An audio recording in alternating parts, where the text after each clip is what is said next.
सेना की कैंटीन में या यहाँ पे दाल बहुत पतली है, तिहाड़ के कैदियों को इससे अच्छी दाल मिलती है, सेना का खाना इतना गंदा है। मैंने उस वक्त भी कहा था ये सेना के अंदर इस तरह का षड्यंत्र किया जाएगा, मैंने बहुत साल पहले आगाह किया था। और देखो आज 2023 में वही बात सच साबित हो रही है। 4 साल 5 साल पहले साइबर सिपाही ने कहा था कि सेना के अंदर बगावत करने की साजिश की जाएगी। आज ये जहर बोने का कुत्सित प्रयास किया जा रहा है, मैं उसी को एक्सपोज करने की आपके सामने बैठा हूं मेरे दोस्तों। सेना में बंद करवाएंगे राजा रामचंद्र जी की जय का युद्ध घोष। और कौन करने वाला है इस कार्य को? अयोध्या जी में एक पादरी, जी हां पादरी।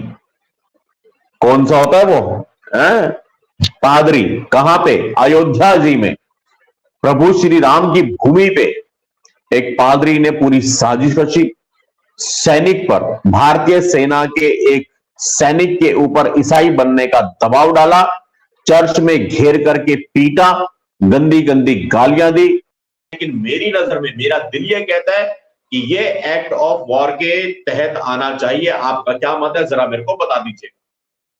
पीटर के पीछे कौन है, पीटर के ऊपर कौन है, पीटर की फंडिंग कहां से? भाई पीटर ने बोला कि मैं मुंह मांगे पैसे दूंगा।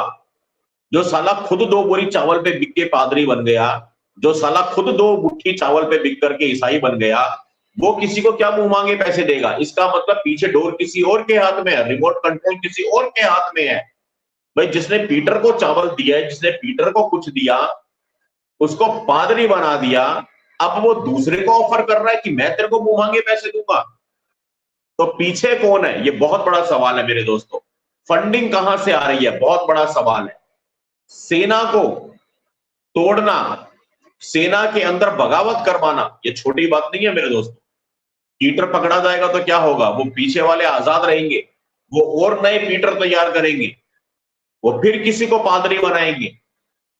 यहां से सोचो, शुभम मंगला के दिमाग से, साइबर सिपाही की नजर से सोचो। दोस्तों आपको याद होगा पिछले दिनों कई ऐसी बातें हुई थी कि सेना के जवान किसी आंदोलन को समर्थन कर रहे हैं।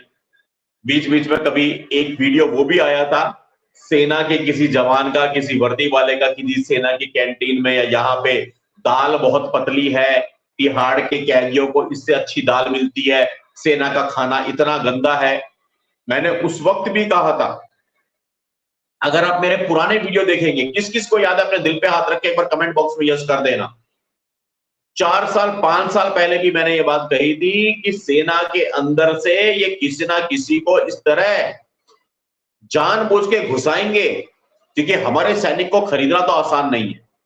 हमारे सैनिक को खरीदा नहीं जा सकता। या तो बेचारा कोई सैनिक हनी ट्रैप का शिकार हो जाए, या तो बेचारा कोई सैनिक हनी ट्रैप का शिकार हो जाए, फिर उससे कहा जाएगा भाई तुम भारत के खिलाफ थोड़ा सा ऐसा वीडियो बना के डाल दो चलो, वरना तुम्हारी नंगी तस्वीरें दिखा देंगे। हैं? किसी को कह देंगे तुम अपना एक ऐसा वीडियो बनाओ कि भारतीय सेना में दाल बहुत गंदी है, हैं? हमारे को खाने को ठीक से नहीं मिलता, हम भारतीय सेना में काम करके खुश नहीं है। 4 साल 5 साल पहले ये बात मैंने कही थी। किस किस को याद है जरा लिख के बोलो। आ गया सबको याद? Everything special. मंजीत भाई को याद है, बहुत बढ़िया। ये सब पुराने चावल हैं, आप पुराने लोग हो साइबर सिपाही में। लक्षित भाई याद है, ठीक है। पंकज भाई ओके, नीलम राय जी यस, ठीक है। इससे ये भी पता पड़ता है कि कितने लोग हैं जो पुराने समय से साथ में जुड़े हुए हैं। राहुल कश्यप जी ठीक है, याद है। चंद्रकांत कश्यप जी सब कुछ याद है, बहुत अच्छी बात है। राधा राधा जी भाई हमने देखा था इसलिए हमें याद है, बस ठीक है। विवेक जी को भी याद है, विक्रम जी को भी याद है, ओके। ये सेना के अंदर इस तरह का षड्यंत्र किया जाएगा, मैंने बहुत साल पहले आगाह किया था। और देखो आज 2023 में वही बात सच साबित हो रही है। एक और वही फिर से कह सकते हैं, जो साइबर सिपाही ने कहा वही हुआ। 4 साल 5 साल पहले साइबर सिपाही ने कहा था कि सेना के अंदर बगावत करने की साजिश की जाएगी। वो तो दुर्भाग्य है हमारा, अनफॉर्चुनेटली जंतर मंतर के समय वो वीडियो भी स्वाहा हो चुका पुराने वाला। लेकिन आप सब यहाँ पे गवाह हैं कि आपको याद है, आज वही साजिश रची गई है। और क्या साजिश?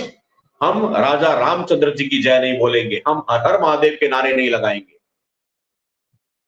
दोस्तों मैं इसको एक्ट ऑफ वॉर मानता हूं, मैं इसको मानता हूं कि ये भारत देश के खिलाफ युद्ध छेड़ा गया है, ये भारत के खिलाफ एक तरह से जंग का ऐलान किया गया है। मेरी नजर में तो इसकी सजा वो है जो कि युद्ध में किसी पाकिस्तानी को कर देना चाहिए।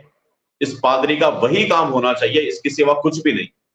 फालतू में इसके ऊपर मुकदमा चलाने की भी आवश्यकता नहीं है, इसको सेना के हवाले कर देना चाहिए और सेना ही इसका भंगूरा बना करके इसका इलाज करेगी।